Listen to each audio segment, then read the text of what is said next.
రుణమాఫీ రుణమాఫీ రుణమాఫీ గీ రుణమాఫీ సల్లగుండా గాదాని మీదనే పొట్టు నడుస్తుంది ఇప్పుడు పంచాయతీ తెలంగాణలో 2 లక్షల రుణాలు మాఫీ చేసినామని కాంగ్రెస్ వాళ్ళు పురాగా చేయలేదని ప్రతిపక్ష పోళ్ళు రోజుకో తీరుగా నడుస్తుంది లడాయి ఆగో అట్లా ఇప్పుడు ఓ కాడ కేటీఆర్ సారే ధర్నాకు దిగిండు అట్లా సుశుద్ధం పరి ఏం నడుస్తుందో అక్కడ ఓ రోజు రైతుల రుణమాఫీ ఇంకో రోజు హైడ్రా మూసిని శుద్ధి చేసే కార్యం ఇగో గీవిడి చుట్టే తిరుగుతుంది ఇప్పుడు తెలంగాణలో రాజకీయం అంతా అంటే చాలు ఉలికి పడ్డట్టే చేస్తున్నారు కార్ పార్టీ వాళ్ళు ఓ దిక్కు హరీష్ రావు సారు ఇంకో దిక్కు కేటీఆర్ సారు సందు దొరికితే చాలు బావా బామ్మార్ది ఇద్దరు షెయి పార్టీ వాళ్ళను చాపిస్తూనే ఉన్నారు ఇక టీయాల రైతు రుణమాఫీల మీద కందుకూరులో రైతులు చేస్తున్న ధర్నాకొచ్చిన కేటీఆర్ సారు సర్కారులను పొట్టు చాపించిండు. రేవంత్ రెడ్డి నీ కళ్ళు చల్లబడతాయి అనుకుంటే మా దగ్గర ఉన్న బిల్డింగ్లకో వాటికో వీటికో కులగొట్టినాకన్నా నువ్వు శాంతిస్తావు అనుకుంటే బరాబర్ కులగొట్టు, కానీ ఆడికి బంద్ చేయి, ఆడికి కులగొట్టుడు బంద్ చేయి, పేదోళ్ళ కడుపుల కొట్టుడు బంద్ చేయి. మా ఇల్లు కులగొడితే నీ కడుపు చల్లబడుతుంది అనుకుంటే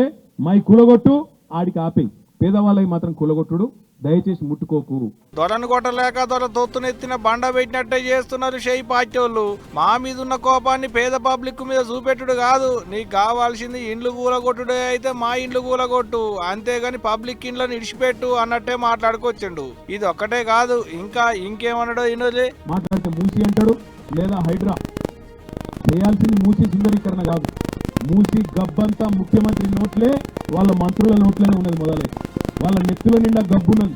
దిక్కుమాలిన మాటలు, దిక్కుమాలిన ఇష్టం వచ్చిన రోత ఉట్టించే మాటలు, మామూలు మంత్రులు మాట్లాడే మాటలు కూడా కాదు. విడిచిపెట్టాం ముఖ్యమంత్రి, నీ గబ్బు మాటలకు నీ మంత్రుల చెడ్డ మాటలకు చూస్తా ఊరుకున్నాం. చాలా రోజులు 4-5 ఏళ్ళు ఇష్టం వచ్చినట్టు పిచ్చోళ్ళే కొరినా ఊకున్నాం, కానీ ఇలా బాధ్యతలో ఉన్నావు, ఇక్కడ నుంచి వదిలిపెట్టాం. ఆల్రెడీ నేను పరువు నష్టం దావా వేసినా, ముఖ్యమంత్రి మీద కూడా తొందరలోనే పరువు నష్టం దావా వేస్తా. ఇట్టా చక్కగా సర్కారు వాళ్ళకే కాదు సీఎం రేవంత్ రెడ్డి సార్కే సూటి పెట్టిండు కేటీఆర్ సారు. ఓ రోజు రుణమాఫీల ముచ్చట మాట్లాడుకుంటూనే ఇంకో రోజు మూసి ముచ్చట ముందటేసుకున్నాడు. గిట్ట ఓటిపోతాలకే ఓటి అన్నట్టే తేపకో పంచాది ముందటేసుకుంటున్నారు మన లీడర్లు. పచ్చిగడ్డేస్తే బగ్గున మైనట్టే చేస్తున్నారు. చూస్తుంటే ఈ పంచాది ఇప్పుడే ఓడిచేటట్టేం కానొస్తుంది.